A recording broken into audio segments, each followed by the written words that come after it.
முக்கிய இராணுவத் தளத்தை நோக்கி இஸ்லாமிய படை. இணை வைப்பவர்கள் வருவதற்குள் பத்ர் மைதானத்திற்கு அருகில் உள்ள நீர்நிலைகளுக்கு நாம் சென்றுவிட வேண்டும் என்பதற்காக நபி ஸல்லல்லாஹு அலைஹி வஸல்லம் தனது படையை அழைத்து கொண்டு விரைந்தார்கள். ஏனென்றால் அப்போதுதான் அந்த நீர்நிலைகளை எதிரிகள் கைப்பற்ற விடாமல் தடுக்க முடியும். அல்லாஹுவின் அருளால் இஷா நேரத்தில் பத்ரின் நீர்நிலைகளில் ஒரு நீர்நிலைக்கு அருகில் நபி ஸல்லல்லாஹு அலைஹி வஸல்லம் வந்திறங்கினார்கள். அப்போது போர் தந்திரங்களை நன்கறிந்த இராணுவ நிபுணர் அல் ஹுபாப் இப்னு முந்திர் ரலியல்லாஹு அன்ஹு எழுந்து, அல்லாஹுவின் தூதரே, இந்த இடத்தில் நீங்கள் தங்கியதை பற்றி எனக்கு கூறுங்கள்.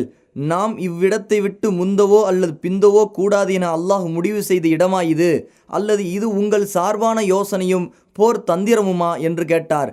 அதற்கு நபி ஸல்லல்லாஹு அலைஹி வஸல்லம், இல்லை, இது ஒரு யோசனையும் போர் தந்திரமும் தான் என்றார்கள். அதற்கு அவர், அல்லாஹ்வின் தூதரே, இது தங்குவதற்குரிய இடமில்ல. நீங்கள் மக்களை அழைத்து கொண்டு புறப்படுங்கள். நாம் குறைஷிகளுக்கு மிக அருகில் உள்ள நீர்நிலைக்கு சென்று தங்குவோம். பின்பு மற்ற அனைத்து நீர்நிலைகளையும் நாம் அழித்து விடுவோம். மேலும் ஒரு நீர் தடாகத்தை ஏற்படுத்தி அதை நீரால் நிரப்பி விடுவோம். நாளை போர் நடக்கும் போது நாம் குடிப்பதற்கு தண்ணீர் இருக்கும், அவர்கள் குடிப்பதற்கு தண்ணீர் இருக்காது என்றார்.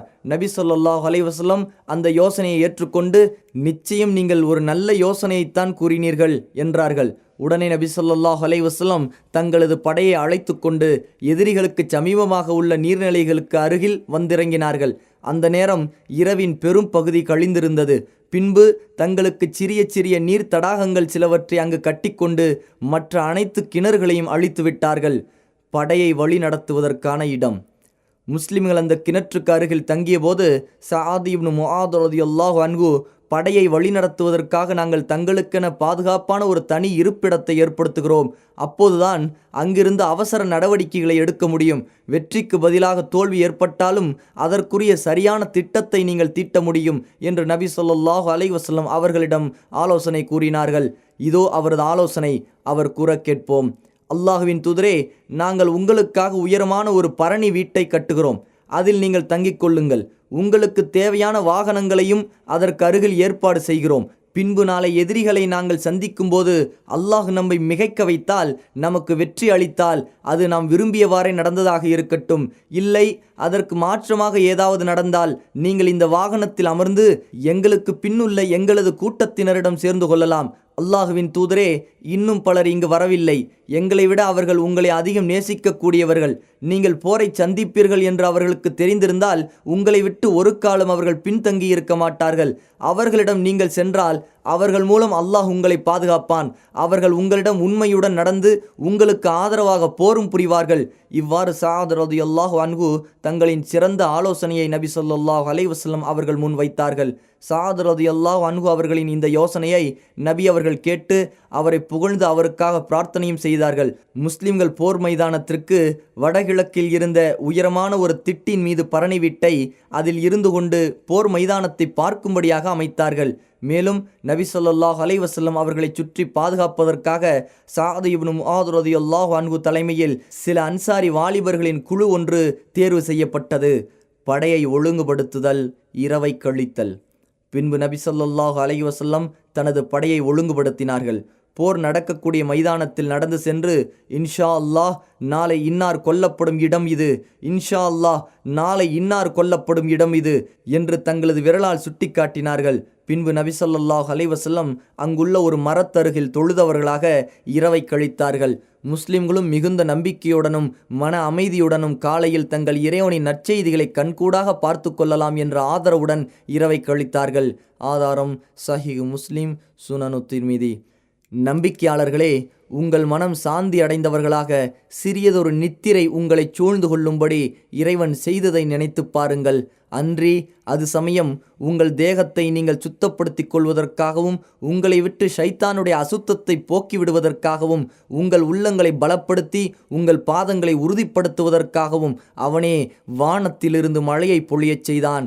அல் குர்ஆன் அத்தியாயம் 8 வசனம் 11. அது ஹிஜ்ரி 2 ரமலான் மாதம் பிறை 17 வெள்ளிக்கிழமை இரவாக இருந்தது. இதே மாதம் பிறை 8 அல்லது 12 இந்த படை மதீனாவிலிருந்து பத்ரை நோக்கி புறப்பட்டது. போர்க்களத்தில் மக்கா படையில் பிளவு ஏற்படுதல். குறைஷிகள் பத்ரு பள்ளத்தாக்கின் மேற்பகுதியில் தங்களது கூடாரங்களை அமைத்து இரவை கழித்தார்கள்.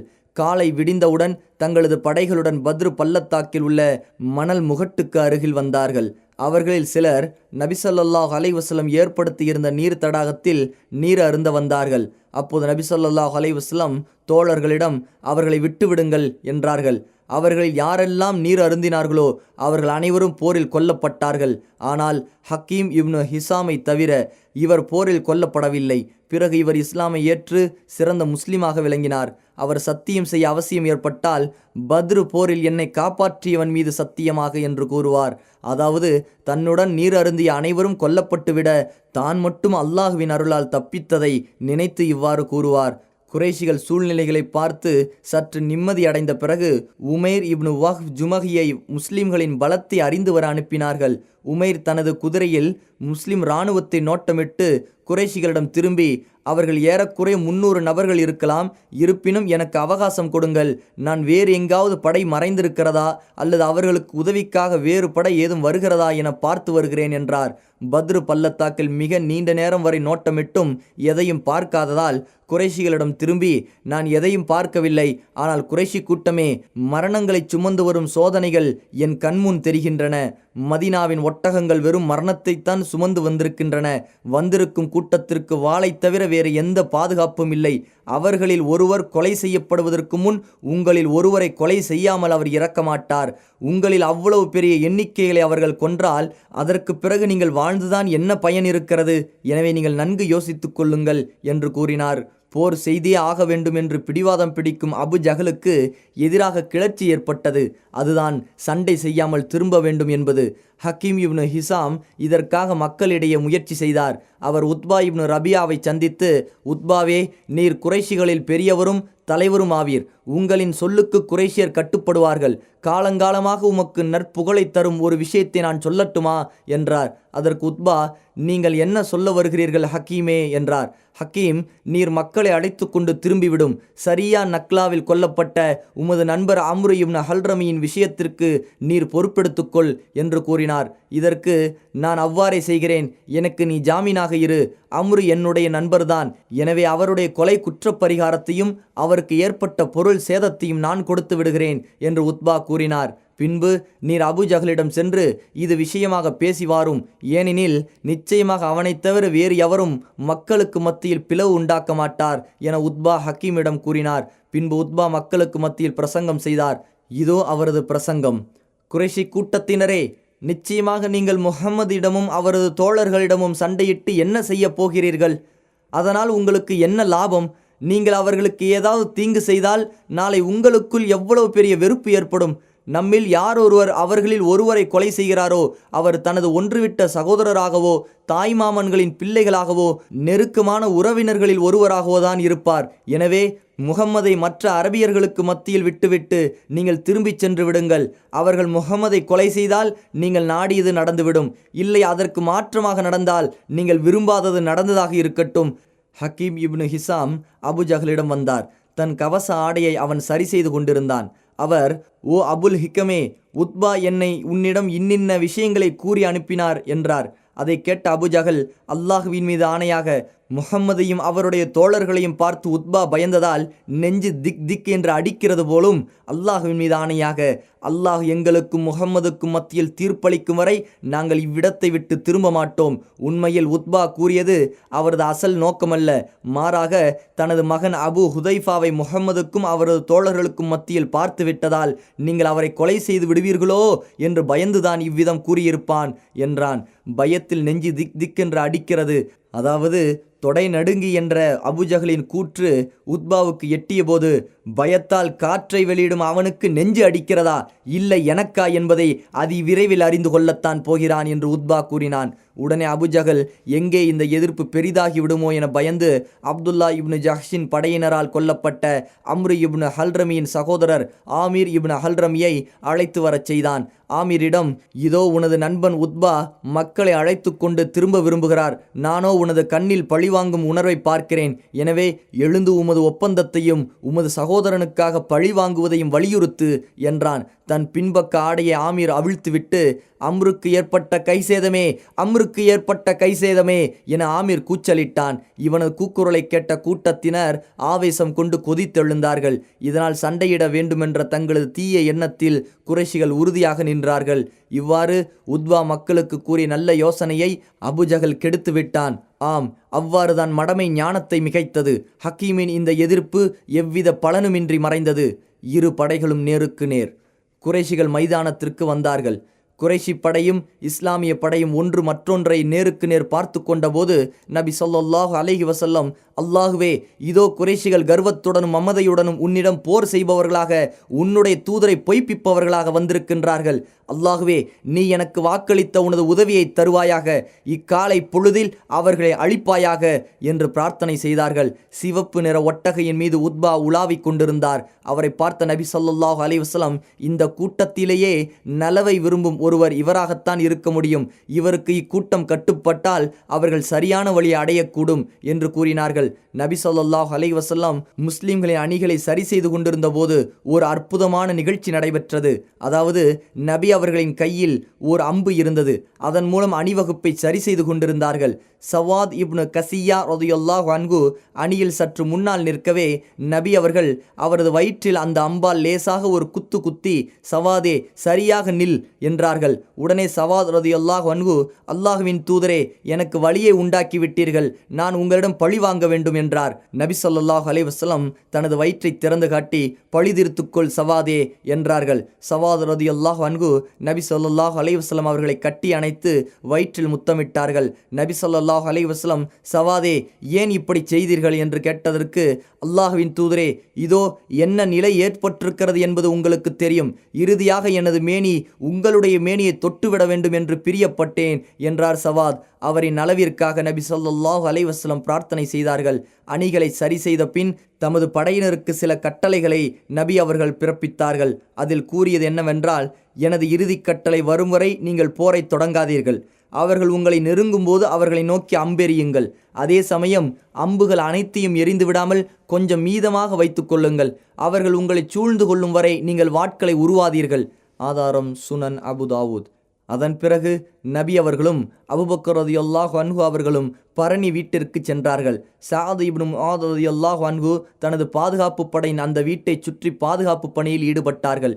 இனி எதிரிகளை பற்றி சிறிது பார்ப்போம். அபுஜஹலும் அன்று அல்லாஹுவிடம் பிரார்த்தனை செய்தான். அல்லாஹுவே, எங்களில் உறவுகளை அதிகம் துண்டிப்பவர், நாங்கள் அறியாததை எங்களுக்கு மார்க்கமாக கொண்டு வந்தவர், அவரை இன்று அழித்துவிடு. அல்லாஹுவே, எங்களில் உனக்கு யார் மிகவும் விருப்பமானவராகவும் உனது திருப்திக்கு உரியவராகவும் இருக்கிறாரோ அவருக்கு உதவி செய். இது குறித்தே அல்லாஹ் இந்த வசனத்தை இறக்கினான். நிராகரிப்பவர்களே, நீங்கள் வெற்றியின் மூலம் முடிவான தீர்ப்பை தேடிக் கொண்டிருக்கிறீர்கள். நிச்சயமாக அந்த வெற்றி உங்கள் முன் வந்துவிட்டது. எனினும் அது உங்களுக்கல்ல, நம்பிக்கையாளர்களுக்கே. அவர்கள்தான் உங்களை வெற்றி கொள்வார்கள். ஆகவே விஷமம் செய்வதிலிருந்து இனியேனும் நீங்கள் விலகிக் கொண்டால் அது உங்களுக்கே நன்று. இனியும் நீங்கள் விஷமம் செய்ய முன்வரும் பட்சத்தில் நாமும் முன்வருவோம். உங்களுடைய கூட்டம் எவ்வளவு பெரிதாக இருந்த போதிலும் அது உங்களுக்கு எந்த பலனையும் அளிக்காது. ஏனென்றால் நிச்சயமாக அல்லாஹ் நம்பிக்கையாளர்களுடன் இருக்கின்றான். அல் குர்ஆன் அத்தியாயம் 8 வசனம் 19. நேரம் நெருங்கியது. சண்டையின் முதல் தீ. அஸ்வத் இப்னு அப்துல் அசத் மக்ஜூமி என்பவன் போரின் தீக்கங்குகளை முதலில் மூட்டினான். இவன் மிகுந்த கெட்ட குணமுடையவன். நான் முஸ்லிம்களின் தடாகத்தில் நீர் அருந்துவேன், இல்லையில் அதை உடைத்தெறிவேன், அல்லது அங்கேயே நான் செத்து மடிவேன் என அல்லாஹ்விடம் உடன்படிக்கை செய்கிறேன் என்று கூறியவனாக படையிலிருந்து வெளியேறினான். அவன் தடாகத்தை நெருங்க ஹம்சா ரலியல்லாஹு அன்ஹு அவனை வாளால் எதிர்கொண்டு அவனது பாதத்தை கெண்டைக்கால் வரை வெட்டி வீழ்த்தினார்கள். அவன் காலிலிருந்து இரத்தம் சீறி பாய்ந்தது. தடாகத்திற்கு அருகில் இருந்த அவன் தவழ்ந்து வந்து தடாகத்திற்குள் விழுந்தான். அவன் தனது சத்தியத்தை நிறைவேற்றிவிட வேண்டுமென்று எண்ணியதால் தடாகத்திற்குள் விழுவதில் இந்த அளவு பிடிவாதம் காட்டினான். அவன் தடாகத்திற்குள் இருக்கும்போதே ஹம்சா ரலியல்லாஹு அன்ஹு அவர்கள் அவன் மீது மற்றொரு முறை பாய்ந்து அவனை வெட்டி சாய்த்தார்கள். ஒண்டிக்கு ஒண்டி. இந்த முதல் கொலை போரின் நெருப்பை மூட்டியது. குறைஷிகளின் மிக தேர்ச்சி பெற்ற குதிரை வீரர்களில் ஒரே குடும்பத்தைச் சேர்ந்த 3 படைக்கு முன்னால் வந்தார்கள். அவர்கள் உத்பா இப்னு ரபியா, ஷைபா இப்னு ரபியா, வலீத் இப்னு உத்பாவாகும். இவர்களை எதிர்க்க 3 அன்சாரி வாலிபர்களான அவுஃப் இப்னு ஹாரிஸ், முஅவ்வித் இப்னு ஹாரிஸ், அப்துல்லா இப்னு ரவாஹா ரலியல்லாஹு அன்ஹும் ஆகியோர் களத்தில் குதித்தார்கள். இந்த மூவரிடமும் அந்த எதிரிகள், நீங்கள் யார் என்றார்கள். அதற்கு அவர்கள், நாங்கள் மதீனாவாசிகள் என்றார்கள். அதற்கு அந்த எதிரிகள், சங்கைக்குரிய நீங்கள் எங்களுக்கு நிகரானவர்கள்தான், ஆனால் உங்களிடம் எங்களுக்கு எந்த தேவையும் இல்லை. நாங்கள் நாடி வந்திருப்பதெல்லாம் எங்கள் தந்தையுடைய சகோதரர்களின் மக்களைத்தான் என்றார்கள். பின்பு அவர்களில் ஒருவன், முஹம்மதே, எங்களது இனத்தில் எங்களுக்கு நிகரானவரை எங்களிடம் அனுப்பும் என்று கத்தினான். நபி ஸல்லல்லாஹு அலைஹி வஸல்லம் அவர்கள், உபைதா இப்னு ஹாரிஸே, எழுந்து செல்லுங்கள். ஹம்சாவே, எழுந்து செல்லுங்கள். அலியே, எழுந்து செல்லுங்கள் என்றார்கள். இந்த மூவரும் அந்த எதிரிகளுக்கு அருகில் செல்ல அவர்கள், நீங்கள் யார் என்றார்கள். இவர்கள் தங்களை பற்றி சொன்னதும், சங்கை மிக்க நீங்கள் எங்களுக்கு பொருத்தமானவர்களே என்றார்கள். இந்த மூவரில் வயதில் மூத்தவரான உபைதா ரலியல்லாஹு அன்ஹு எதிரி உத்பாவுடனும், ஹம்சா ரலியல்லாஹு அன்ஹு எதிரி ஷைபாவுடனும், அலி ரலியல்லாஹு அன்ஹு எதிரி வலீதுடனும் மோதினார்கள். ஆதாரம் இப்னு ஹிஷாம். ஆனால் ஹம்சாவும் அலியும் தங்களது எதிரிகளுக்கு அவகாசம் கொடுக்காமல் அடுத்த வினாடியே அந்த இருவரையும் கொன்றுவிட்டார்கள். ஆனால் உபைதாவும் உத்பாவும் சண்டை செய்து கொண்டதில் இருவருக்கும் பலத்த காயம் ஏற்பட்டது. உபைதா ரலியல்லாஹு அன்ஹு அவர்களின் கால் வெட்டுண்டு விழுந்தது. இதை கண்ட ஹம்சா ரலியல்லாஹு அன்ஹு அவர்களும் அலி ரலியல்லாஹு அன்ஹு அவர்களும் உத்பா மீது பாய்ந்து அவனை வெட்டி கொன்றார்கள். அதற்கு பிறகு உபைதாவை சுமந்து கொண்டு படைக்கு திரும்பினார்கள். உபைதா ரலியல்லாஹு அன்ஹு இதனால் நோய்வாய்ப்பட்டு இப்போருக்கு பின் 4 அல்லது 5 நாட்கள் கழித்து மதீனாவிற்கு செல்லும் வழியில் சஃப்ரா என்ற இடத்தில் இறந்தார்கள். இறை நம்பிக்கையாளர்கள், இறை மறுப்பாளர்கள் ஆகிய இந்த இரு வகுப்பாரும் தங்கள் இறைவனை பற்றி தர்க்கம் செய்கிறார்கள். ஆகவே அவர்களில் எவர் உண்மையான இறைவனை நிராகரிக்கிறார்களோ அவர்களுக்கு நெருப்பினால் ஆன ஆடை தயார் செய்யப்பட்டிருக்கிறது. அக்கினியைப் போல் கொதித்து கொண்டு இருக்கும் தண்ணீர் அவர்களுடைய தலைகளின் மீது ஊற்றப்படும். அல் குர்ஆன் அத்தியாயம் 22 வசனம் 19. இந்த வசனம் தங்கள் விஷயத்தில்தான் இறங்கியது என்று அலி ரலியல்லாஹு அன்ஹு சத்தியமிட்டு கூறுகிறார்கள். எதிரிகளின் பாய்ச்சல். போரின் ஆரம்பமே எதிரிகளை பொறுத்தவரை கெட்டதாக அமைந்தது. தங்களின் தளபதிகளிலும் குதிரை வீரர்களிலும் மிகச்சிறந்த 3 அவர்கள் இழந்தார்கள். இதனால் ஆத்திரமடைந்து முஸ்லிம்களின் மீது ஒரே பாய்ச்சலாக பாய்ந்தார்கள். ஆனால் முஸ்லிம்களோ தங்களது இறைவனிடம் உதவியும் பாதுகாப்பும் கோரி பணிவுடன் தங்களது எண்ணங்களை தூய்மைப்படுத்தி கொண்டே எதிரிகளின் தொடர் தாக்குதல்களை சமாளித்தார்கள். முஸ்லிம்கள் தங்கள் இடங்களிலேயே உறுதியாக நின்று எதிரிகளின் தாக்குதலுக்கு பதிலடி கொடுத்தார்கள். அஹத் அஹத், அல்லாஹ் ஒருவனே, அல்லாஹ் ஒருவனே என்று கூறிக்கொண்டே இணை வைப்பவர்களுக்கு கடுமையான சேதங்களை ஏற்படுத்தினார்கள். நபி அவர்கள் அல்லாஹ்விடம் மன்றாடுகிறார்கள். முஸ்லிம்களின் அணிகளை சரி செய்து திரும்பிய பின் நபி ஸல்லல்லாஹு அலைஹி வஸல்லம் தனது இறைவன் தனக்கு வாக்களித்ததை அவனிடம் வேண்டினார்கள். அவர்கள் கேட்டதாவது, அல்லாஹுவே, நீ எனக்கு வாக்களித்த வாக்கை நிறைவேற்றுவாயாக. அல்லாஹுவே, நீ எனக்கு வாக்களித்த வாக்கையும் ஒப்பந்தத்தையும் உன்னிடம் கேட்கிறேன். மோதல்களும் தாக்குதல்களும் கடுமையாக சூடுபிடித்து உச்சக்கட்டத்தை அடைந்தபோது, அல்லாஹுவே, இக்கூட்டத்தை இன்று நீ அழித்து விட்டால் உன்னை வணங்குவதற்கு இந்த பூமியில் யாருமே இருக்க மாட்டார்கள். அல்லாஹுவே, நீ இக்கூட்டத்தை அழிக்க நாடினால் இன்றைய தினத்திற்கு பின் உன்னை யாரும் வணங்க மாட்டார்கள் என்று அல்லாஹ்விடம் கையேந்தினார்கள். கரங்களை உயர்த்தியதால் அவர்களின் புஜத்திலிருந்து போர்வை நழுவி விழுந்தது. அந்த அளவு அல்லாஹ்விடம் மன்றாடி கேட்டார்கள். நபி ஸல்லல்லாஹு அலைஹி வஸல்லம் அவர்களின் போர்வையை அபூபக்கர் ரலியல்லாஹு அன்ஹு சரி செய்து, அல்லாஹ்வின் தூதரே, போதும், நீங்கள் உங்கள் இறைவனிடம் அதிகம் வேண்டிவிட்டீர்கள் என்றார்கள். நபி அவர்களின் பிரார்த்தனை அல்லாஹ் அங்கீகரித்து வானவர்களுக்கு கட்டளையை பிறப்பித்தான். நபியே, உங்களது இறைவன் வானவர்களை நோக்கி, நிச்சயமாக நான் உங்களுடன் இருக்கிறேன், ஆகவே நீங்கள் நம்பிக்கையாளர்களை உறுதிப்படுத்துங்கள் என்று கட்டளையிட்டு, நிராகரிப்பவர்களுடைய உள்ளங்களில் நாம் திகிலை உண்டு பண்ணுவோம் என்று கூறி நம்பிக்கையாளர்களை நோக்கி, நீங்கள் அவர்களுடைய பிடர்களின் மேல் வெட்டுங்கள், அவர்களை கணுக்கணுவாக துண்டித்து விடுங்கள் என்று அறிவித்ததை நினைத்து பாருங்கள். அல் குர்ஆன் அத்தியாயம் 8 வசனம் 12. மேலும் தனது தூதருக்கு அறிவித்தான், உங்களை பாதுகாக்குமாறு நீங்கள் உங்கள் இறைவனிடம் வேண்டிய போது அணி அணியாக உங்களை பின்பற்றி வரக்கூடிய 1000 வானவர்களை கொண்டு நிச்சயமாக நான் உங்களுக்கு உதவி செய்வேன் என்று அவன் உங்களுக்கு பதில் தந்தான். அல் குர்ஆன் அத்தியாயம் 8 வசனம் 9. அதாவது, அந்த வானவர்கள் உங்களுக்கு பின்னிருந்து உங்களுக்கு உதவி புரிவார்கள் என்றோ, அல்லது வானவர்கள் ஒரே தடவையில் வராமல் சிலருக்கு பின் சிலராக வருவார்கள் என்றோ கருத்து கொள்ளலாம். வானவர்கள் வருகிறார்கள்.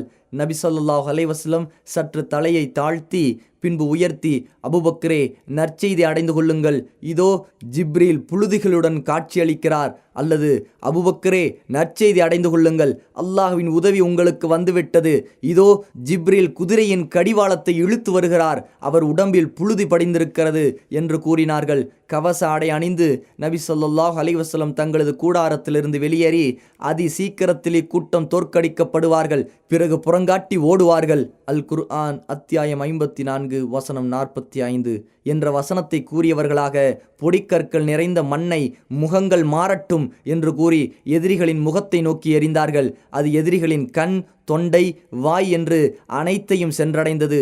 இது குறித்தே, நீங்கள் எரியும் போது உண்மையில் அதை நீங்கள் எரியவில்லை, எனினும் அதை நிச்சயமாக அல்லாஹுதான் எறிந்தான். அல் குர்ஆன் அத்தியாயம் 8 வசனம் 17 என்ற வசனம் இறங்கியது. எதிர்பாய்ச்சல். இந்த நேரத்தில்தான் நபி ஸல்லல்லாஹு அலைஹி வஸல்லம் முஸ்லிம்களுக்கு தனது இறுதி கட்டளையை அறிவித்தார்கள். எதிரிகள் மீது பாயுங்கள் என்று கூறி போர் புரிய முஸ்லிம்களுக்கு ஆர்வமூட்டினார்கள். மேலும் கூறினார்கள், முஹம்மதின் உயிர் எவன் கைவசம் உள்ளதோ அவன் மீது ஆணையாக, இன்றைய தினத்தில் போர் புரிந்து சகிப்புடனும் நன்மையை நாடியும் புறமுதுகு காட்டாமல் எதிரிகளை எதிர்த்தவராக யார் கொலை செய்யப்படுகிறாரோ அவரை அல்லாஹ் சொர்க்கத்தில் நுழைவிப்பான். வானங்களையும் பூமிகளையும் அகலமாக கொண்ட சொர்க்கத்தின் பக்கம் விரைந்தோடுங்கள் என்று கூறி போருக்கு ஆர்வமூட்டினார்கள்.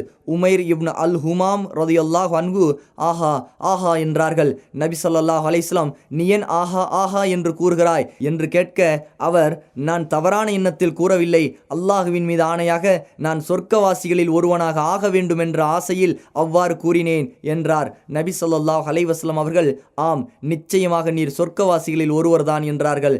அவர் தன்னிடமிருந்த சில பேரித்தம் பழங்களை எடுத்து சாப்பிடத் தொடங்கினார். பின்பு, இந்த பேரித்தம் பழங்களை சாப்பிடும் வரை நான் உயிர் வாழ்வதை நீண்ட ஒரு காலமாக கருதுகிறேன் என்று கூறியவராக அந்த பேரித்தம் பழங்களை எரிந்துவிட்டு எதிரிகளுடன் போர் புரிந்து வீர மரணம் எய்தினார். ஆதாரம் சஹீஹ் முஸ்லிம். இவ்வாறுதான் அவுஃப் இப்னு ஹாரிஸ் ரலியல்லாஹு அன்ஹு நபி ஸல்லல்லாஹு அலைஹி வஸல்லம் அவர்களிடம், அல்லாஹ்வின் தூதரே, அல்லாஹ் தன் அடியானை பார்த்து எப்போது சிரிக்கிறான் என்று கேட்டார்கள். அதற்கு நபி ஸல்லல்லாஹு அலைஹி வஸல்லம், எந்தவித தற்காப்பு ஆடையும் அணியாமல் எதிரிகளுக்குள் தனது கையை அடியான் செலுத்துவதை பார்த்து அல்லாஹ் சிரிக்கிறான் என்று கூறினார்கள்.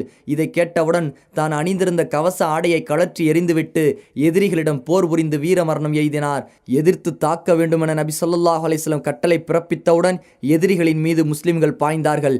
அணிகளை பிளந்தார்கள், தலைகளை கொய்தார்கள். அல்லாஹ்வின் பாதையில் போர் உரிய வேண்டும் என்ற தீராத தாகத்தில் இருந்த அவர்கள் எதிரிகளை நிலை தடுமாறச் செய்தார்கள். இதனால் எதிரிகளின் தாக்கும் வேகமும் குறைந்தது, வீரமும் சோர்வுற்றது. எதிரிகளால் முஸ்லிம்களின் வேகத்திற்கு ஈடு கொடுக்க முடியவில்லை. அது மட்டுமல்ல, அன்று நபி ஸல்லல்லாஹு அலைஹி வஸல்லம் கவச ஆடை அணிந்து யாரும் நெருங்க முடியாத அளவு எதிரிகளுக்கு அருகில் நெருங்கி நின்று, அதி சீக்கிரத்தில் இந்த கூட்டம் சிதறடிக்கப்படும், மேலும் இவர்கள் புறங்காட்டி ஓடுவார்கள். அல் குர்ஆன் அத்தியாயம் 54 வசனம் 45 என்று உறுதியுடன் மிக தெளிவாக சொல்லிக் கொண்டிருந்தார்கள். நபி ஸல்லல்லாஹு அலைஹி வஸல்லம் அவர்களின் இக்காட்சியை பார்த்த முஸ்லிம்களுக்கு உற்சாகமும் ஆவேசமும் பன்மடங்கு பெருகின. ஆதாரம் சஹீஹுல் புகாரி. ஆகவே முஸ்லிம்கள் மிக துணிவுடன் சண்டையிட்டார்கள். வானவர்களும் அவர்களுக்கு உதவி செய்தார்கள். அபுஜஹலின் மகன் இக்ரிமா கூறுகிறார், அன்றைய தினத்தில் ஒருவரின் தலை துண்டிக்கப்பட்டு கீழே விழும், ஆனால் அவரை வெட்டியவர் யார் என்று தெரியாது. ஆதாரம் இப்னு சாத். இப்னு அப்பாஸ் ரலியல்லாஹு அன்ஹு அவர்கள் கூறுகின்றார்கள், ஒரு முஸ்லிம் எதிரியை தாக்க பின்தொடர்ந்து செல்லும் போது மேலிருந்து ஒரு சாட்டையின் ஒலியையும் ஹைசுமே முன்னேறு என்று கூறும் ஒரு குதிரை வீரரின் அதட்டலையும் கேட்டார். அதன் பிறகு அந்த முஸ்லிம் எதிரியை பார்க்கும்போது அந்த எதிரி மூக்கு அறுக்கப்பட்டு முகம் பிளக்கப்பட்டு மல்லாந்து கிடந்தான். அவனது உயிர் முற்றிலும் பிரிந்திருந்தது. அந்த அன்சாரி நபி ஸல்லல்லாஹு அலைஹி வஸல்லம் அவர்களிடம் இச்செய்தியை கூறினார். ஆம், நீர் உண்மைதான் கூறுகிறீர், அது 3வது வானத்திலிருந்து அல்லாஹ் இறக்கிய உதவியாகும் என்று நபி ஸல்லல்லாஹு அலைஹி வஸல்லம் அவர்கள் விளக்கம் அளித்தார்கள். ஆதாரம் சஹீஹ் முஸ்லிம். அபு தாவூத் அல் மாசினி ரலியல்லாஹு அன்ஹு அவர்கள் கூறுகிறார்கள், நான் ஓர் எதிரியை வெட்டுவதற்காக அவனை பின்தொடர்ந்த போது எனது வாள் அவன் மீது படுவதற்கு முன்னதாகவே அவனது தலை கீழே விழுந்தது. எனவே வேறு யாரோ அவனை வெட்டினார்கள் என்று நான் அறிந்து கொண்டேன். அன்சாரிகளில் ஒருவர் அப்பாஸ் இப்னு அப்துல் முத்தலிபை கைது செய்து நபி ஸல்லல்லாஹு அலைஹி வஸல்லம் அவர்களிடம் அழைத்து வந்தார். அப்பாஸ், அல்லாஹ்வின் மீது சத்தியமாக இவர் என்னை கைது செய்யவில்லை, என்னை கைது செய்தது சிறந்த குதிரையின் மீது அமர்ந்து வந்த மிக அழகிய முகமுடைய ஒருவர்தான், ஆனால் இப்போது அவரை நான் இந்த கூட்டத்தில் பார்க்கவில்லையே என்று கூறினார். அதற்கு அன்சாரி, அல்லாஹ்வின் தூதரே, நான் தான் அவரை கைது செய்தேன் என்று கூறினார். அதற்கு நபி ஸல்லல்லாஹு அலைஹி வஸல்லம், நீங்கள் அமைதியாக இருங்கள், அல்லாஹ்தான் சங்கை மிக்க ஒரு வானவரின் மூலம் உங்களுக்கு உதவி செய்தான் என்று கூறினார்கள். அலி ரதியல்லாஹு அன்ஹு கூறினார்கள், பத்ரு போரில் என்னையும் அபூபக்கர் ரதியல்லாஹு அன்ஹு அவர்களையும் பார்த்து நபி ஸல்லல்லாஹு அலைஹி வஸல்லம், உங்கள் இருவரில் ஒருவருடன் ஜிப்ரீலும் மற்றொருவருடன் மீகாயிலும் இருக்கிறார், பெரிய வானவரான இஸ்ராஃபீலும் போரில் கலந்திருக்கிறார் என்று கூறினார்கள். ஆதாரம் முஸ்னத் அஹ்மத், பஸார், முஸ்தத்ரகுல் ஹாக்கிம். நழுவுகிறான் இப்லீஸ். சுராக்கா இப்னு மாலிக்கின் உருவத்தில் போருக்கு வந்திருந்த இப்லீஸ் இணை வைப்பவர்களை வானவர்கள் வெட்டுவதை பார்த்தவுடன் போர்க்களத்திலிருந்து நழுவினான். அவனை உண்மையிலேயே சுராக்கா என்று எண்ணியிருந்த ஹாரிஸ் இப்னு ஹிஷாம் அவனை தப்ப விடாமல் இருக்க பிடித்து கொண்டார். ஹாரிஸின் நெஞ்சில் அடித்து அவரை கீழே தள்ளிவிட்டு இப்லீஸ் ஓடினான். மற்றவர்கள், சுராக்காவே, எங்கே ஓடுகிறீர்? எங்களை விட்டு பிரியாமல் கடைசி வரை எங்களுடன் துணையாக இருப்பேன் என்று கூறியிருந்தீரே என்றார்கள். அதற்கு ஷைத்தான், நிச்சயமாக நான் உங்களை விட்டு விலகிக் கொண்டேன், நீங்கள் பார்க்க முடியாத ஒன்றை நான் பார்க்கின்றேன், நிச்சயமாக நான் அல்லாஹுக்கு பயப்படுகின்றேன், வேதனை செய்வதில் அல்லாஹ் மிக கடுமையானவன். அல் குர்ஆன் அத்தியாயம் 8 வசனம் 48 என்று கூறிக்கொண்டே வெருண்டோடி கடலில் குதித்தான். பெரும் தோல்வி. எதிரிகளின் அணியில் சலசலப்பும் தோல்வியின் அடையாளங்களும் வெளிப்பட்டன. முஸ்லிம்களின் கடுமையான தாக்குதலுக்கு முன் இணை வைப்போரின் அணி சின்னா பின்னமாகியது. போர் முடிவை நெருங்கியது. எதிரிகள் நாலா பக்கங்களில் விரைந்தோடி தப்பிக்க முயன்றார்கள். முஸ்லிம்கள் அவர்களை பின்தொடர்ந்து பணிந்தவரை கைது செய்து பணியாதவரை வெட்டி வீழ்த்தினார்கள். இவ்வாறு இணை வைக்கும் எதிரிகள் போரில் பெரும் தோல்வியடைந்தார்கள். அபுஜஹலின் வீம்பு. வம்பன் அபுஜஹல் தனது அணியில் சலசலப்பை பார்த்தவுடன் அதை சிறிதும் பொருட்படுத்தாமல் படையை உற்சாகப்படுத்த முயன்றான். பெருமையுடனும் திமிருடனும் அவன் தனது படையை பார்த்து, சுராக்கா உங்களை விட்டு பிரிந்து சென்றதால் நீங்கள் தோற்றுவிட வேண்டாம், ஏனென்றால் அவன் முஹம்மதுக்கு இவ்வாறு தான் படையை விட்டு பிரிந்து செல்வதாக வாக்கு கொடுத்திருந்தான். உத்பா, ஷைபா, வலீத் கொல்லப்பட்டதால் நீங்கள் பயந்து விட வேண்டாம், அவர்கள் அவசரப்பட்டு விட்டார்கள். லாத், உஸ்ஸாவின் மீது சத்தியமாக இந்த முஸ்லிம்களை கயிற்றில் பிணைத்து கட்டாதவரை நாம் திரும்ப மாட்டோம். நீங்கள் முஸ்லிம்களில் எவரையும் கொன்றுவிட வேண்டாம், மாறாக அவர்களை பிடித்து கைதிகளாக்கி கொண்டு வாருங்கள், அவர்கள் செய்த தீய செயலை அவர்களுக்கு புரிய வைப்போம். இப்படி திமிராக பேசிய அபுஜஹலுக்கு தனது அகம்பாவத்தின் யதார்த்தம் புரியத் தொடங்கியது. அவனை சுற்றி இணை வைப்போரின் பெரிய கூட்டம் ஒன்று தங்களது வாட்களாலும் ஈட்டிகளாலும் பாதுகாப்பு அரணை அமைத்திருந்தார்கள். இருந்தாலும் முஸ்லிம்களின் புயலுக்கு முன் அவை இருந்த இடம் தெரியாமல் ஆயின. அப்போது அபுஜஹல் குதிரையின் மீது சுற்றி கொண்டிருப்பதை முஸ்லிம்கள் பார்த்தார்கள். இரு அன்சாரி சிறுவர்களின் கையினால் மரணம் அவனது இரத்தத்தை குடிக்க எதிர்பார்த்து கொண்டிருந்தது. கொல்லப்பட்டான் அபுஜஹல். அப்துர் ரஹ்மான் இப்னு ஆஃப் ரலியல்லாஹு அன்ஹு அவர்கள் கூறுகிறார்கள், நான் பத்ரு போர் அன்று அணியில் நின்று கொண்டு திரும்பி பார்த்தபோது என் வலப்பக்கமும் இடப்பக்கமும் குறைந்த வயதுடைய இரு வாலிபர்களே இருந்தார்கள். அவர்கள் இருப்பது எனக்கு ஒரு பாதுகாப்பாக இருக்கும் என்று நான் நினைக்கவில்லை. இந்த நிலையில் இருவரில் ஒருவர் மற்றவருக்கு தெரியாமல், என் சிறிய தந்தையே, எனக்கு அபுஜஹலை காட்டுங்கள் என்றார்கள். நீ அவனை என்ன செய்வாய் என்று நான் கேட்டேன். அதற்கு அவர், அவன் நபியை ஏசுவதாக நான் கேள்விப்பட்டேன், அல்லாஹ் மீது சத்தியமாக நான் இன்று அவனை பார்த்தால் நான் அல்லது அவன் மரணிக்கும் வரை அவனை விட்டு பிரிய மாட்டேன் என்றார். இப்பேச்சு எனக்கு ஆச்சரியத்தை உண்டாக்கியது. இதற்கிடையில் மற்றவரும் இவ்வாறே என்னை சீண்டி முந்தியவர் கூறியதைப் போன்றே கூறினார். அது சமயம் அபுஜஹல் மக்களுக்கு மத்தியில் உலாவுவதை பார்த்தேன். அந்த இரு வாலிபர்களிடம், நீங்கள் கேட்டவன் இதோ இவன்தான் என்றேன். இருவரும் அவனை நோக்கி பாய்ந்தார்கள். சிறிது நேரத்தில் அவன் கதையை முடித்து நபி ஸல்லல்லாஹு அலைஹி வஸல்லம் அவர்களிடம் திரும்பினார்கள்.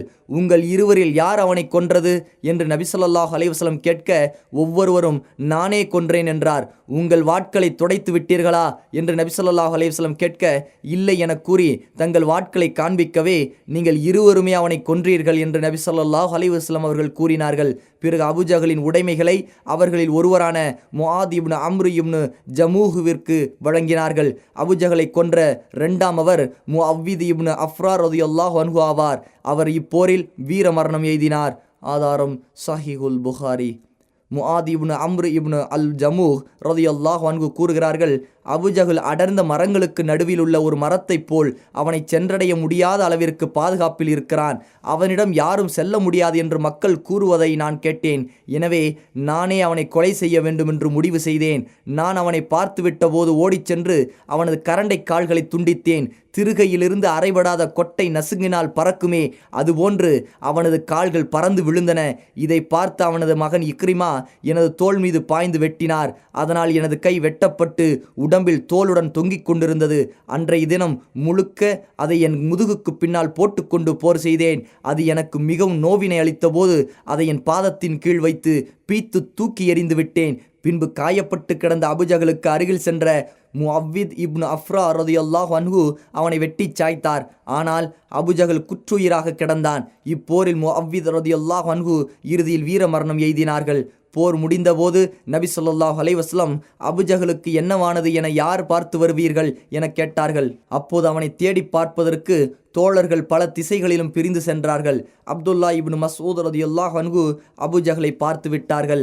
அவன் தனது இறுதி மூச்சை வாங்கி கொண்டிருந்தான். இப்னு மஸ்ஊத் ரலியல்லாஹு அன்ஹு தனது காலை அவனது கழுத்தின் மீது வைத்து அவன் தலையை தனியாக அறுத்தெடுப்பதற்காக அவன் தாடியை பிடித்து, அல்லாஹுவின் எதிரியே, அல்லாஹ் உன்னை கேவலப்படுத்தி விட்டானா என்று கேட்டார்கள். அதற்கு அவன், என்னை அல்லாஹ் எப்படி கேவலப்படுத்துவான்? நீங்கள் கொன்றிருக்கும் மனிதர்களில் என்னை விட உயர்ந்தவர் யார் இருக்க முடியும்? அல்லது நீங்கள் கொன்றிருக்கும் மனிதர்களில் என்னை விட மேலானவர் யார் இருக்க முடியும் என்று கேட்டுவிட்டு, கேவலம் சாதாரண விவசாயிகளை தவிர்த்து வேறு யாராவது என் இனத்தவர் என்னை கொன்றிருக்க வேண்டுமே என்று கூறி, சரி, இன்றைய தினத்தில் வெற்றி யாருக்கு என்று சொல் என்றான். அதற்கு இப்னு மஸ்ஊத் ரலியல்லாஹு அன்ஹு, அல்லாஹுவுக்கும் அவனது தூதருக்கும் தான் கிடைத்தது என்று கூறினார்கள். பின்பு அவனது கழுத்தின் மீது காலை வைத்திருந்த இப்னு மஸ்ஊதிடம், ஏய் ஆடு மேய்த்த பொடியனே, நீ மிகுந்த சிரமமான ஒரு இடத்தின் மேல் நிற்கிறாய் என்பதை தெரிந்து கொள் என்று கூறினான். இதற்கு பிறகு இப்னு மஸ்ஊத் ரலியல்லாஹு அன்ஹு அவர்கள் அபுஜஹலின் தலையை தனியாக வெட்டி எடுத்து நபி ஸல்லல்லாஹு அலைஹி வஸல்லம் அவர்களிடம் சென்று, அல்லாஹுவின் தூதரே, இதோ அல்லாஹுவின் எதிரி அபுஜஹலின் தலை என்று கூறினார்கள். நபி ஸல்லல்லாஹு அலைஹி வஸல்லம் அல்லாஹுவை தவிர வணக்கத்திற்குரியவன் வேறு யாரும் இல்லை என்று 3 முறை கூறிவிட்டு, அல்லாஹ் மிகப்பெரியவன், எல்லா புகழும் அல்லாஹுவுக்கே, அவன் தனது வாக்கை உண்மைப்படுத்தினான், தனது அடியாருக்கு உதவி செய்தான், எதிரி படைகள் அனைத்தையும் தோற்கடித்தான் என்று கூறி என்னை அழைத்துச் சென்று அவனை எனக்கு காட்டு என்றார்கள். அப்துல்லா இப்னு மஸ்ஊத் ரலியல்லாஹு அன்ஹு கூறுகிறார்கள், நாங்கள் அவன் இருந்த இடத்திற்கு சென்றோம். அவனை கண்ட நபி ஸல்லல்லாஹு அலைஹி வஸல்லம், இவன்தான் இந்த சமுதாயத்தின் ஃபிர்அவுன் என்றார்கள்.